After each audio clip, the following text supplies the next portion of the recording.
السلام علیکم ناظرین، امید کرتا ہوں کہ آپ بالکل خیریت کے ساتھ ہوں گے۔ آج میں آپ کو مولا علیہ السلام کے چند دل کو چھو دینے والے اور حوصلہ دینے والے اقوال اردو میں شیئر کیے جا رہے ہیں۔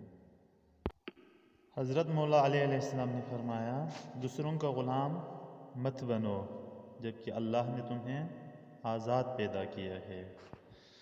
صبر دو طرح کا ہے، ایک صبر جو تکلیف پر ہو اور دوسرا صبر جو خواہشات پر ہو۔ تیرا علاج تیرے اندر ہے لیکن تو اسے محسوس نہیں کرتا، اور تیرا مرض بھی تجھ سے ہے لیکن تو اسے نہیں جانتا۔ خاموشی بیوقوفی کا بہترین جواب ہے۔ جس کے 1000 دوست ہوں وہ ایک کو بھی ضائع نہیں کرتا، اور جس کا ایک دشمن ہو وہ اسے ہر جگہ ملے گا۔ جو چیز گزر گئی اس پر غم نہ کرو، سوائے اس کے کہ وہ آنے والے وقت کے لیے سبق بن جائے۔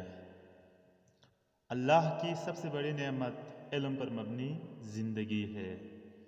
لوگ دنیا کے غلام ہیں، دین ان کی زبان پر ہے۔